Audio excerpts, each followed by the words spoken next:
13 weeks of action. The Just Stop Oil have undertaken 13 weeks of continual activity looking broadly to disrupt London. And in terms of how we get to the numbers, what we've done is very simply added up the number of officer shifts that we've had to deploy each day. Each day is about 150, some days slightly more, some days slightly less. But the staggering total comes to 23,500 officer shifts in that 13-week period, all of whom could have been better spent helping local communities in London, solving crime, investigating crime and supporting victims.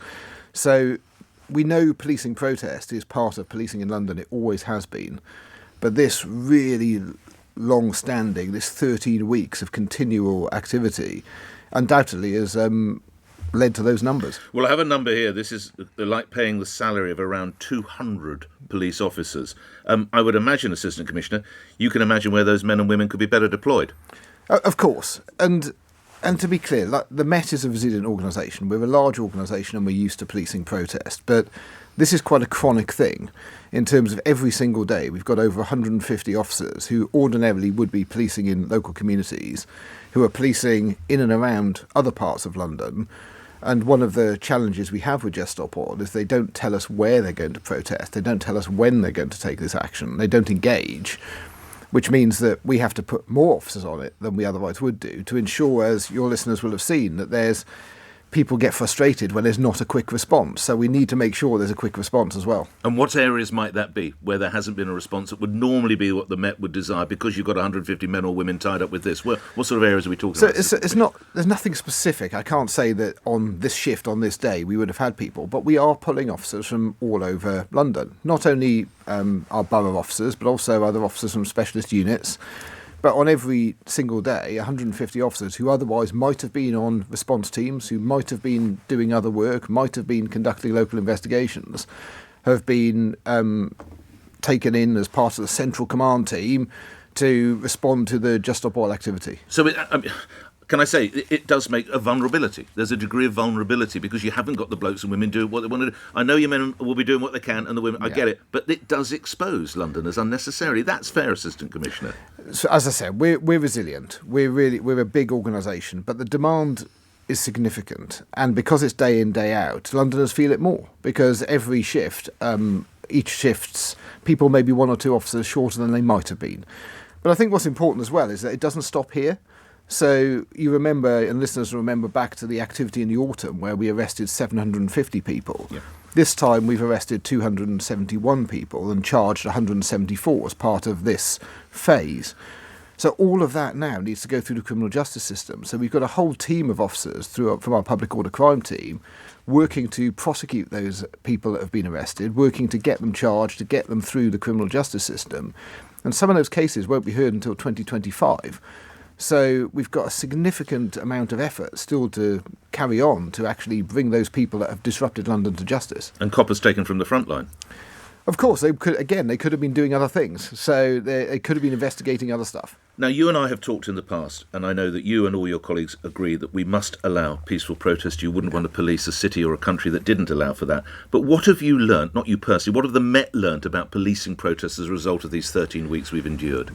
So this is really unique in protest terms, isn't it? You're absolutely right. In any democratic society, the right to protest is heavily and rightly heavily protected.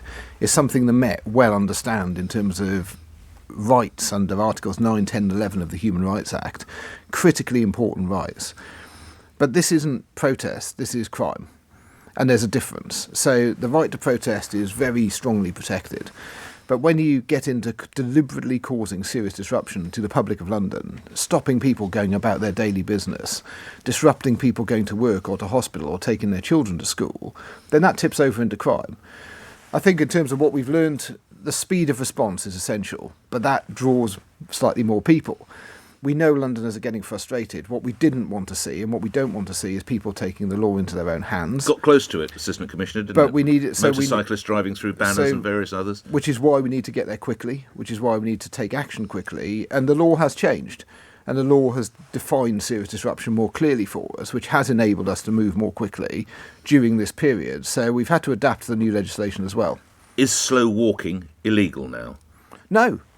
It's all totally contextually based. So what do you mean by that, Mr. Because it's slow walking, it depends what people are doing and it depends what disruption they're causing. So you could well envisage a group of people walking on a quiet road when not disrupting anybody, But I'm walking walking slowly. I'm walking the highway. I'm walking where the vehicles and the buses and the cars and everyone. Whereas if you're walking on the A40 Westway, setting out to disrupt the traffic, then clearly that's causing serious disruption. If you're Right. walking on the Marylebone Road, then you're going to be causing serious disruption. So what we have to do on every occasion, and Why can't we just make slow walking illegal? Because that if it's just in the wouldn't- context of a demonstration, I that don't mean an wouldn't- elderly person trying to cross because the road. that would cover every single demonstration ever. And of course, as we said at the start, the right to protest is fundamental, but what the right to disrupt others isn't. And things like people do around engaging with officers in advance, telling us where they're going to protest is all helpful. But it's really important that listeners understand and that we're clear that at every site, officers have to attend, they have to assess what's going on, they have to assess if serious disruption is being caused, and then balance the rights of those people that are being impacted with those that have rights to protest. And where it's clear that a small number of people are disrupting a very large number of people, it's very clear where the balance needs to be held there, and we would impose conditions and clear the road. Lastly on this, what's more problematic for the men and women under your command? Slow walking or gluing yourself to the highway? I say it depends on the context. I mean, what we saw in the autumn was where people were sort of locking on or gluing on. We actually dealt with them for the offence of highway obstruction because actually that was very, very clear. You'll have noticed this time what we've been doing, because people are walking slowly, it's harder to make out that offence of highway obstruction. So we've been imposing conditions under Section 12 of the Public Order Act, which was changed during this period, and then directing people to protest on the pavement. So it's a marginal infringement on their right to protest. We're saying, look, don't protest in the road, you have to protest on the pavement, versus a huge change to the impact it's causing on others. All right. There are a couple of other stories that the Met are involved in, which is, no, of course, you'll be no stranger to this, and as a senior officer, I've got to put them to you. An incident down in Croydon, I understand now under investigation. A number of Met officers arrested and handcuffed a woman who was wrongfully accused of not paying her bus fare. What can you tell us about this and the number of officers deployed, Assistant Commissioner?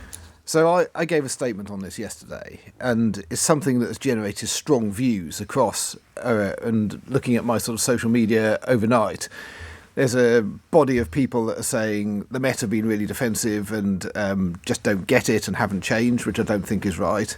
And there's another body of people saying that I've thrown officers under the bus, I've sort of thrown them to the wolves, is words that have been used, which again isn't right.